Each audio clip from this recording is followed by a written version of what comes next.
Let's start with line 4 in Canada, and that is AC in Ontario, Canada. AC, you're live. Oh, hi. John, I love your show, and I love your callers. They're fantastic. Thank you. But what I did want to talk to you about is the international perspective. My very first text to you was regarding you had an Al Arabiya, a correspondent about Canada, and I have to say that was outrageous. His information was all wrong. Mm-hmm. But going to today, you had a different correspondent talking about Australia and Israel. Now, first of all, I want you to know that all over the world, especially the Anglo countries, Trump and your movement have many supporters, and we know what's going on. His impression that all of Australia thinks that this accusation that the election was stolen, that all of Australia thinks that's ridiculous. Well, ask Steve Bannon how many supporters internationally they have from Australia from all over the world. Right. Just like U.S., you had 75 million voters who figured out that the mainstream media is full of it. Other Anglo countries and other Western countries figured it out. Okay? So Australia, by the way, has been terrible, even though they have few cases. If you do a little bit of research, they had police activity where they arrested a pregnant woman for posting anti-lockdown on Facebook. All this is verifiable. Even on Google, you don't even have to go to another search engine.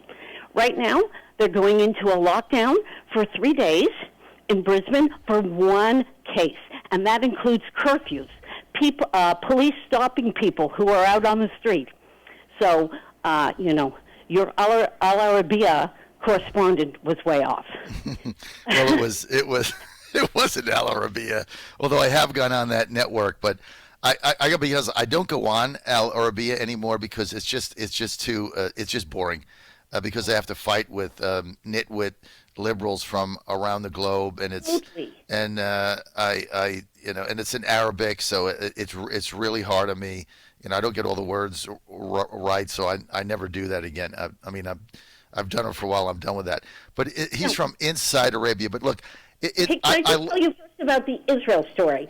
That is beyond absurd, and that is fictitious completely about the vaccinations. First of all, the Palestinians in the West Bank are under the authority of the Palestinian Authority, not Israel. That is a semi-autonomous zone. This fiction, I think, started in the Guardian and whatever, but it's not true. Israel has administered its vaccination to both Jewish and Arab citizens completely equally, okay? 20% of the population is Arab, and they're administering to elderly people first in both sectors, and there's absolutely no discrimination. Mm-hmm. The Palestinian Authority bought their vaccines from Russia. They told Israel they don't want any help from Israel. Okay? So that story that Israel is not giving vaccines is completely false. Okay? No ifs, ands, or buts. Well, AC, that's the other side of the story, and we thank you for that. Thank you. They're not under the same. They have their own authority. Now, how about this part of the story? That settlers spit on Arab cars or Arabs or some Palestinian, like that? Yeah. How many people have died from corona spitting incidents? How many people have gotten corona from that? I don't know. That's a ridiculous story. So absurd. I mean, first of all, the idea of anybody even doing that, but then come on, are Jews that stupid that they would just say, oh, we're going to spit on your car and now you're going to get corona? Even when you make up story, try and be a bit better. Thank you, AC in Ontario. The other side of the story from our friend in Melbourne, Australia. Thank you, AC. Let's get to John in Pennsylvania, line 3. John, you're live. Hey, I agree with the lady from Canada, but I was biting my tongue when that guy was on. You know, I think something people on these shows have to realize is, you know, on Bannon, he's got CNN behind his chair, and he plays these cold clips with these people spewing propaganda, whether it's Pelosi or Schumer or whatever, and I have to turn it off. I can't watch it, and I think. If the people in these media companies that are on our side would realize that maybe a still picture with them reading a transcript of what they said so you can get the information out would be a lot more palatable to your audience. So I'm just saying. No, but look, anyway, John, I get it. Look, the style of my show is I get all voices on. I personally like to hear what the other side is saying. I find it interesting and intellectually challenging because I want to know what we're dealing with. And so I know CJ a long time. And the difference is I have a lot of friends on the other side that are friends. And doesn't mean that, you know, we can get along just because our political differences are vastly different. We believe in different things. And so I like to have conversations like that because I find them interesting. That's his perspective. I don't think he was talking for all of Australia, but it's interesting to see what their perspective is, and you know, then we get the other side on, and it's an interesting debate. But we don't want to be an echo chamber. I mean, and that's why Bannon has CNN on behind him. He does it on purpose. You know, we don't want to be an echo chamber, and that's what Sean Hannity does, and so you know that's his style. You know, it's not ours. And yeah, I know you're going to turn me off once in a while because I have a guest on that's going to drive you absolutely bat crap crazy. I get it. But you know, you have to take the good with the bad. But I like the intellectual stimulation of seeing what other people are saying, and serious people, just like our callers. Like, I don't screen callers. I mean, somebody calls in, as long as they don't say a bad word and they're legal, we let them on and say what they have to say. Every other show screens call. You try to call into one of these shows, you get the third degree. You don't get that with us. It's just we have a different philosophy. Doesn't mean it's right or wrong. But John in Pennsylvania, thank you. Thank you, John. Let's get to Pat in the People's Republic of Fairfax, Virginia. Pat, line 2. Hey, John, how you doing? Good, Pat. Listen, I'm calling. I hear the joy and some of the fire in your voice, and I'm calling to really express my distraught and my frustration. I'll tell you a little story. I took action. I ran a rally in the summer, back to blue, had a speaker, defended Trump in the community, put signs in the yard. I was a happy warrior because I knew we had the Constitution on our side. We had the ballot box. We turned out. When Bannon said they were going to vote by the pound, we voted in mass. Mm-hmm. But the fraud was overwhelming, John. Mm-hmm. We always knew we had the Constitution, so we had our guaranteed right of redress in the courts. Mm-hmm. But we couldn't get one hearing on the merits of the case. Mm-hmm. It was all about standing and latches and all the other ridiculousness that went on. Mm-hmm. Election officials, under court order, would not provide the transparency of the election that was guaranteed us by the founders of our country in the Federalist Papers. Mm-hmm. So now, the establishment media, the swamp, Republicans at their worst, Democrats, they want to banish us. They want to eliminate all discussion of the issues, of the MAGA issues. Absolutely. Rule of law, illegal immigration. Banish you. Hollowing out of the American middle class. Yep. So listen, my question to you is, I hear the fire in your voice. I hear we got to double down. I'm not sure that that's going to happen. Sure it is. I'm not sure that we have got the capability. Sure we do. We got 75 million voters. Stop. Pat. Absolutely. What they want, here's what they want us to do. From Rufus on down. The Democrat listeners, I've got all of them. They want to shame us over Wednesday. They want to demoralize us, divide us, and make us go away. They want to censor us. They want to big tech annihilate us. They want to take our platforms away, and they want to humiliate us. right? And so they took an incident on Wednesday, and now they're hammering you over the head with it, and it's going to go on for some time. And you got Republicans that are complicit, like, Elaine Chao and others that walk out of the White House, right? They're all complicit in it because they're all running away to save their own skin. But we got 75 million voters, and we have a very motivated base. And the vision that we have, the America First vision, is built on a set of principles that Trump has proven in the first term work for America. And so we're not going anywhere. And yes, I know the frustration.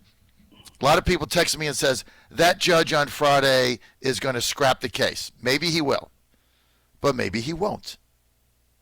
Maybe he won't. And if he doesn't, so you have a break in the dam, right? I hear you, John. I hear you, but I'll just say this to you. We're the working class people.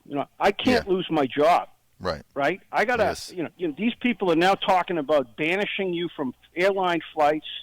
They're talking about the financial industry not creating the equal opportunity for the selling of merchandise or whatever it is, right? This is an outright attempt to not just silence you, but to bury you. Destroy you. And to destroy you. And look I hear you. I'll stand up and do what I need to do, just like I did in the summer. But I'll tell you this: I got a family. I got to feed these people, right? I'm not going to go begging to the government. So, I'm not a sunshine patriot or whatever, happy soldier that Jack Maxey calls it. But I'll tell you this, right? I am very, very concerned that not only is the establishment seeking to bury you, but that the ability for our courts to offer that place of redress, and that the Constitution offering us that singular document that provides and guarantees these freedoms is not just compromised, but is now being rewritten in light of the totalitarian aspects of the world that we have seen, and that our ability to challenge it is going to be limited. So, I'll be with you, but I'm telling you, until we get a handle on some of these true challenges to the American way of life, I'm concerned. Well, look, Pat, we're all concerned, and I appreciate the urgency of your call. And, the left said they were going to do this. The left said they were going to punish Trump voters, I guess, and hold them accountable, those that worked in the administration. And that's why Wednesday was such a disaster, and that's why that never should have happened, because whoever was there is irrelevant to me. Okay, the fact that it happened, we gave up the moral high ground, which we totally owned. And in 2 hours, we gave it up. That's why that was such a disaster. It never should have happened. And we've got to call it out. And as a leader of the movement, and that's what I am, I call that out. We cannot do that ever, ever again. And that was shameful and disgusting.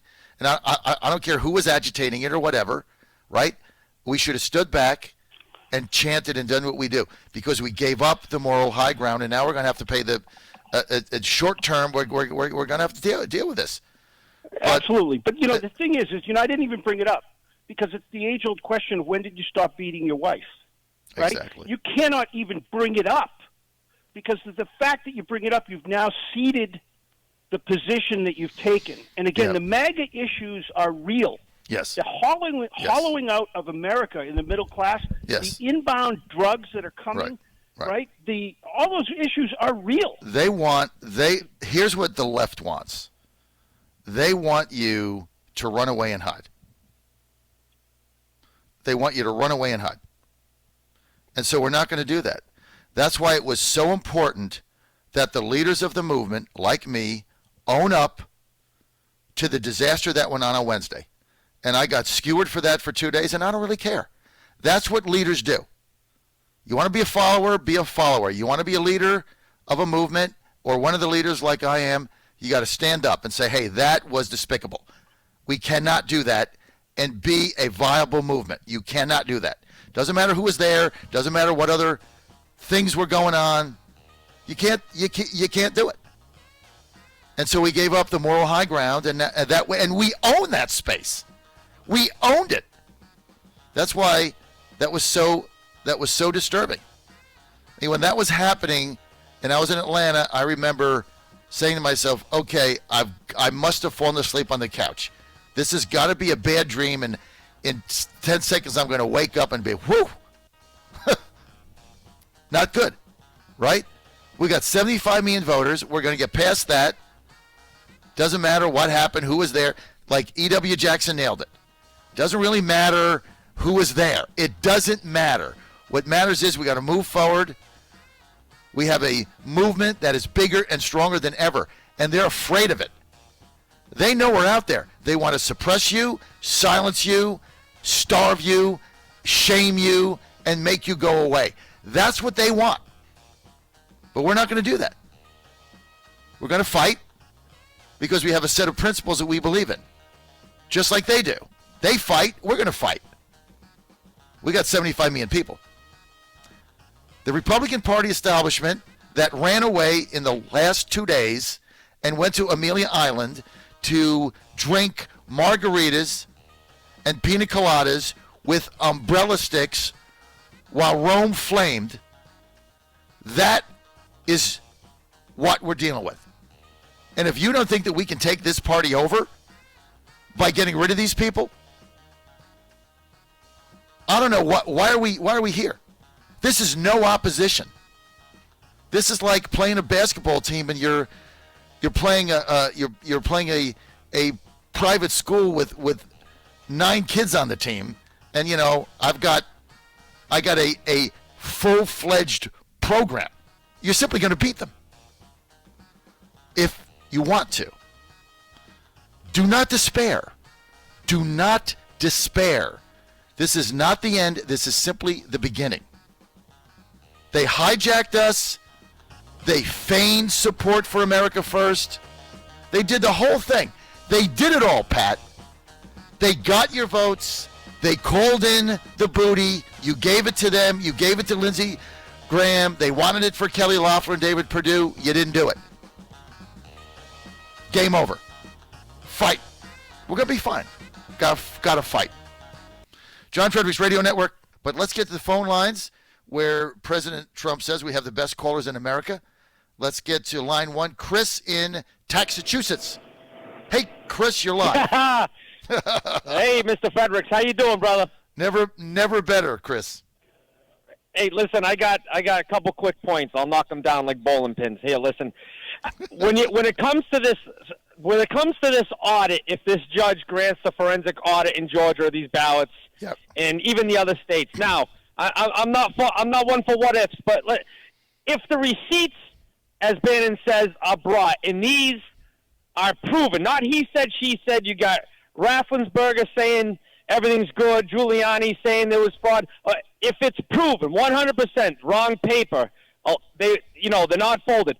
How can 75, 80 million people, including Mr. Trump, how can he step? How can this go down like this? That's what is everybody's. If this is proven, and I know that the Electoral College has been certified, but this is so outrageous that when you say all hell's going to break loose, I think that's an understatement. Mm-hmm. I mean, this is insane. And the second point is I'm imploring you and Bannon and all these guys, Tom Cotton and Dan Crenshaw yesterday straight up called you guys stone cold liars about claiming there was election fraud.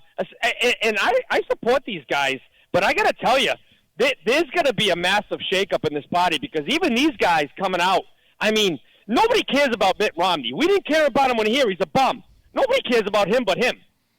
But, like, these up-and-coming guys like Crenshaw and Cotton, like, I got to tell you, that's very, very disappointing to hear them talk about anybody who brought up the fact that there was election fraud is a clown. And I don't think that's correct. You're not a clown. Bannon's not a clown. There's 75 million people of us. We're not clowns. There was... And And the third thing, Chris, real go quick, ahead. sir, Go ahead, Chris. is I will take a hard pass. So on the next time you have that guy on from Australia, I know you say we like to hear both sides, but that's a hard pass, brother. Like that guy, I understand, but you know when you're talking about Israel and maybe Palestine should stop lobbing missiles into Israel, they may get treated different. But that when he was talking about Trump inciting, you heard the same speech I did. Yeah. And you sat there silent while he said, this is all Trump's fault. He incited that crowd. No, he didn't. No, that's not. No, he didn't. Wait. Let me. Chris, first of all, Trump didn't do that. Second of all. I know he didn't. Second of all, let me just defend CJ here. That's not what CJ said. CJ said what the news media in Australia was saying. That was the question I asked him. Not what do you think? No, I get that. I said. Wait. No, this is. Yeah. I'm gonna defend CJ because CJ didn't say that. CJ, I asked him, what is the news media in Australia, Sydney, and Melbourne? What are they saying? And he told me what they were saying. And there's no need for me to disagree with what media is saying in Sydney or Melbourne, Australia. But I wanted to know that. It's just frustrating to hear that. So that's why I don't. There was no. Yeah. But as the people who have said Trump has incited this, that is a bold-faced freaking lie. He did nothing of the sort. Yeah. I saw the speech. I agree. I thought it was a little long, but he laid out his case. He implored Pence to do the right thing, and he said, "Hey, go to the Capitol and let your voices be heard." That's what we do. We protest, and nobody incited anything. I gotta agree with you. I gotta agree 100% with your wife. When your show's on, anybody who calls me is gonna get the one-hitter quitter. You don't call me when John Fredericks is on. You don't call me because I listen to your show faithfully, brother. So I appreciate your time. Thank you. I love to get all voices on and get people riled up, and I don't like to fight with people at 6:30 in the morning, guys.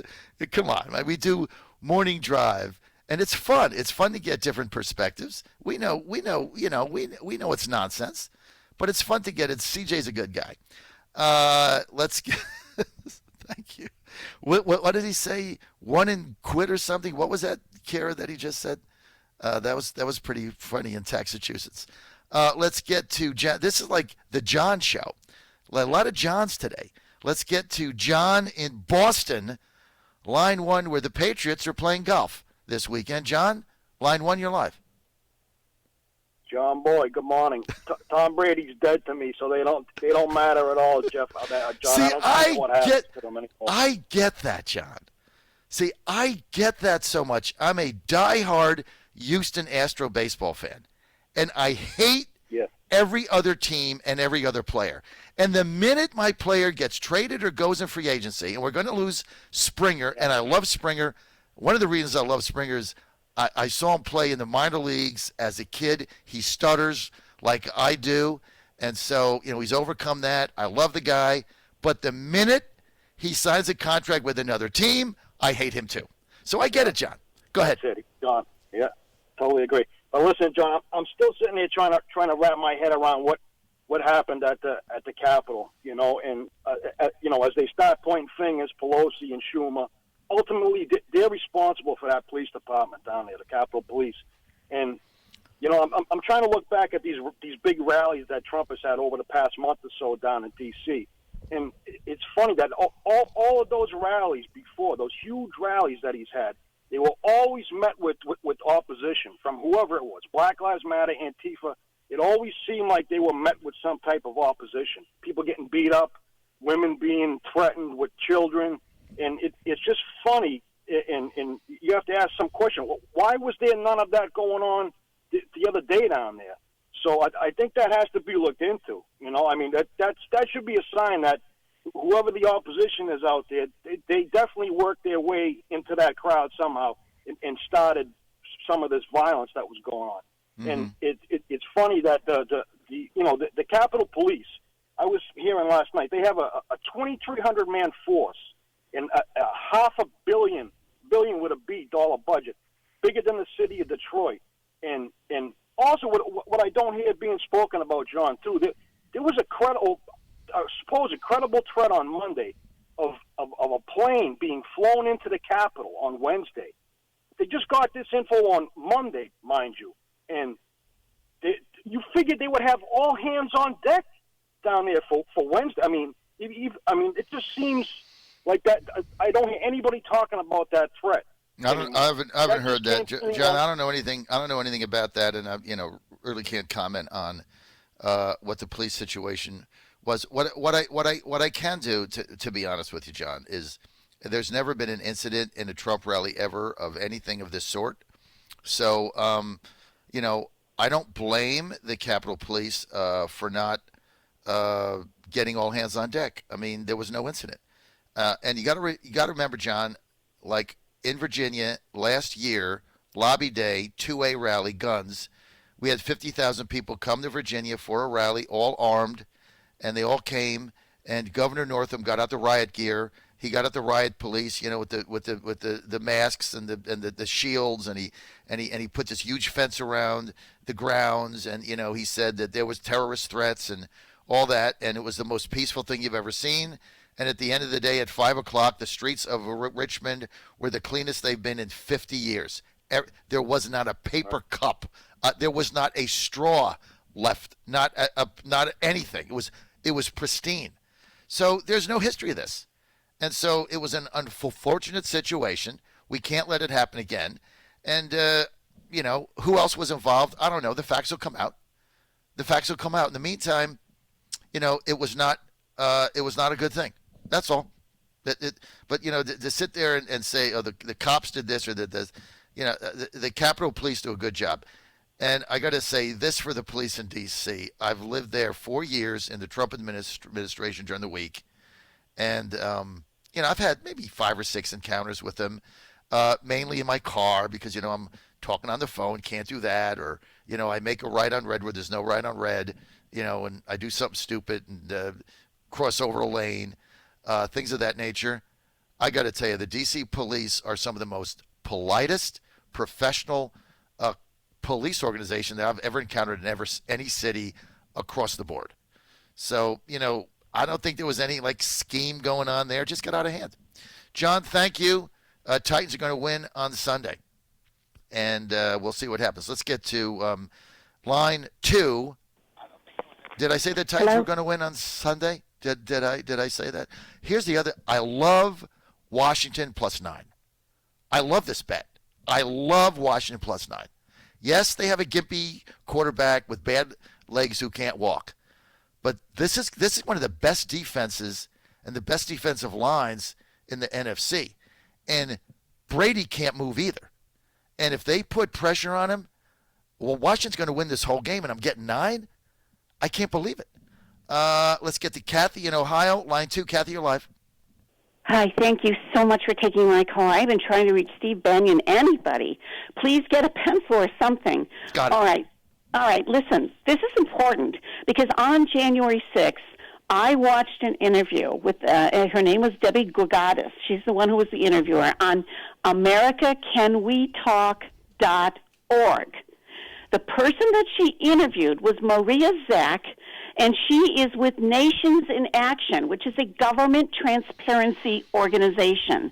Mm-hmm. And the interview was done with this lady where she was in her car because she had just delivered affidavit papers to Congress, which was debating that day on our electoral votes. Mm-hmm. The lady said she delivered it at 1:15 in Congress. And this lady has been sharing this information with the governor of Georgia for over a month. He has known about her, what she's been doing. Mm-hmm. This is a government transparency organization. The information that she gave to this interviewer that day, which the interview said, this is going to be breaking news probably not just for the day, for our entire history. And the interview was done, and also on the Nations in Action website, there is a press release. The press release and the interview that was done that day was there is a government contractor agency called Leonardo SPA. Italy has literally taken this gentleman to court. And she presented this affidavit that day to congressmen, at the Congress, because we're voting that night on electoral votes. This Leonardo SPA is a defense contracting system, all right? Mm-hmm. The IT expert there admitted that he is a global defense. He's a senior software engineer, and he literally was the one that worked with our embassy in Italy. And according to this lady, we even have CIA that's involved in this. And he is the one who literally changed the votes over. Kathy, all this stuff is not verified. I'm sorry. Until it's verified, I have no comment. It's got to get looked into, but none of it has been verified. Doesn't mean it's not true. And sometimes I say this, people get mad. It's not verified doesn't mean it's not true. It's just not been verified by credible sources that I trust. When it is verified, we'll go back to it. Let's get to Chris in Australia on line 1. Chris, great to have you. Good day, Godzilla. How are you, sir? Thank you. Listen, very quickly, as you said, you're on time constraints, so I'll be succinct. Unfortunately, El President DJ Trump has been getting very, very negative cover over here. It's been all one-sided, i.e., it's pretty much socialist media over here. Because all the free-to-air channels, you hear one side only, nothing from the other side. You have to have pay TV, and if you've got Fox News, then of course you do get a glimmer of what is happening on the other side. Tucker Carlson, Hannity, and Mark Levin. I listen to Mark Levin as well, mm-hmm. and to the War Room, and to you, to get that balanced look. And so I know what's going on. And unfortunately, as the gentleman who spoke earlier in Melbourne said, he's only seeing one perspective. Luckily, I've actually got friends of mine who sees the other perspective. Mm-hmm. Now, keeping it succinct again, COVID has had a massive hit on our businesses. Mm-hmm. Transport businesses, we've lost contracts like you won't believe. Right now, I'm in the middle of doing some tender work and finishing off a report to a regulator as well. Literally telling the regulator that since March last year, we've had very little work. Mm-hmm. So it's very tough going. Now, and the worst part is that we are getting some financial help from the government, but the country debt is going down the tubes. Right. Well, same thing here in the States. You're down under. You're doing with the same thing, Chris. But and the gold standard has gone, so the cash value is disappearing. So very soon we're going to end up back in the 1930s-ish with paper money worth, I don't know, plastic money worth how much? I don't know. Remember, it's like the Weimar Republic in Germany after the First World War with reparations. They just started printing money, and you'd have to wheel in a wheelbarrow full of Deutschmarks in order to buy a cup of coffee or a pound of chocolate. Hey, I got a lot of callers, Chris. Thank you from Australia. Love you, man. All right, let's go to Debbie in Dallas, line 2. Debbie in Dallas, you're live. Hello, my name is Debbie Georgiadis, and hey, Debbie. glad to be able to call in. Thank you. I host a talk show in Texas, America Can We Talk? And on my show, I had a guest named Maria Zack. She founded the organization Nations in Action. But the reason I want to tell your listeners and you about her is that Maria Zack and Nations in Action, along with another organization called Institute of Good Governance, in summary, has been investigating the Italian connection to interference in America's election of 2020. She's provided to me and my show, and available on my website, and to anyone who wants to see it, an affidavit by a lawyer in Italy in a deposition given in court, where he is recounting that the name of the individual named Arturo Delia, who's a former head of the IT department of Leonardo, SPA, mm-hmm. What she's saying is this person is acknowledging I am the one who actually electronically switched data for America's elections in 2020, actually did the manipulation of voter tabulation software, used the switching of the information, used Leonardo, which is a company in Italy akin to Lockheed Martin in America, used Leonardo satellite to flip America's votes on November 3rd, overnight to November 4th, sent them back up to satellite, to German servers, and back to America. And so this affidavit I'm describing has actually been given by Maria Zack to several members of Congress and at least to Mark Meadows. Point being, nothing's ever going to be absolute proof of election fraud, but it is a huge step forward in acknowledging a person is willing, who is now in hiding in Italy, willing to say, I'm the one that did it. Leonardo was the one. The company Leonardo was involved. And he says in his affidavit, and individual Americans from the U.S. Embassy. So what did they do? Like, they when you say switch votes, Debbie, and by the way, thanks for calling in. And when you hang up, Kara will get your contact information. So thank you, Kara, for doing that. So Debbie, how many votes are we talking about, and what exactly did they do, or alleged was done? Yes, alleged was done. And this individual in the affidavit, which has been given to members of Congress, they don't give numbers, but they say switched it to permit to switch votes from Trump to Biden, because as it occurred on election night, it was seeming that Trump was on the way to winning. All the vote counting stopped in many states, and electronic vote switching occurred. I'm a lawyer by background, a talk show host, so I'm not going to claim I have deep understanding of it, but the language he uses is he was working in the Pescara facility of Leonardo SPA, utilized military-grade cyber warfare encryption capabilities to transmit switched votes via military satellite of Fucino Tower to Frankfurt, Germany. I don't want to read the whole thing on air, but I don't have numbers, but he's saying he effectuated the flipping of votes to enable Biden to emerge as the victor. In various states. I can't tell from this, but from other things I've seen from Nations in Action, yes, from various states, numerous states, the states in question. Who was Nations in Action? It's an organization founded by Maria Zack. It's been around, I think, 20 years, and they do all sorts of things that are, I'm not their spokesperson, but they have engaged in many activities. They're very active in Virginia. I believe she ran for office in Virginia. And beyond that, I'd urge your listeners to go to their website. I think it's nationsinaction.org. But they have numerous press releases out explaining what they've been doing, and in this whole effort to uncover what happened on election night. They've done many other projects too, but I don't think I'm the one that could describe them very well. Debbie, what time is your talk show on the radio? It's Monday through Thursday, 3 p.m. Central Time, based in Dallas, Texas. And it's actually it was on Salem Radio for a while, but for 4 years, but it's now online show, americacanwetalk.org. It's on YouTube, although YouTube is took down my interview with Maria Zack because because they don't like that kind of information. So it's an online show, America Can We Talk. All right. Well, I'm not surprised that you were dropped by Salem.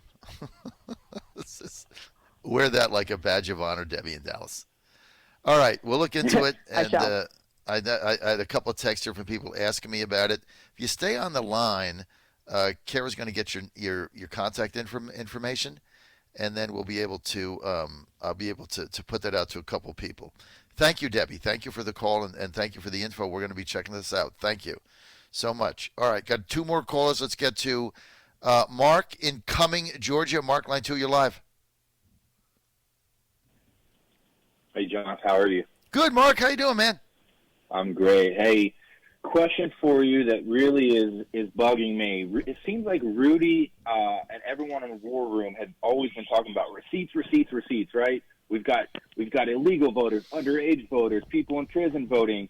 Well, the Secretary of State has been shutting that down. Even on the call with the president, they kept saying, you're wrong. And Cleta Mitchell was saying, well, how are we wrong? Show us how we're wrong. Give us the data. And they wouldn't give the data.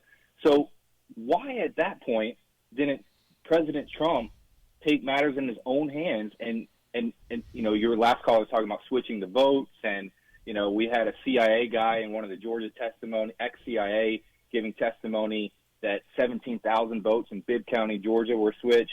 Why didn't President Trump at that point said enough is enough? we're going to seize some machines, and we're going to do a transparent audit. Do the audit of the machines on live TV so everyone can see what's being done. But we kept relying on the numbers from Rudy, which I think he relied on, Matt Brainerd to put together. He did great work, but they just kept shutting it down over and over and over. If machines switch votes, he should have seized machines, and he didn't take action. I called your show a month ago and said he should have done this, and he never really took action. He didn't appoint a special prosecutor to investigate the election. He didn't do a special prosecutor to investigate Hunter Biden. He didn't demand that DNI turn their foreign interference report in on time. I love Trump, but I'm frustrated. Why didn't he take action? He just kept making calls into Ralston and the governor and the Secretary of State, begging and pleading them for do something. Look, I don't know. I don't have the answer to that. I mean, that's the $64,000 question. Why didn't he do this? Why didn't he do that? Why didn't he name a special prosecutor? I don't know. Maybe he's getting bad advice. Maybe he didn't see it. Maybe he couldn't do it.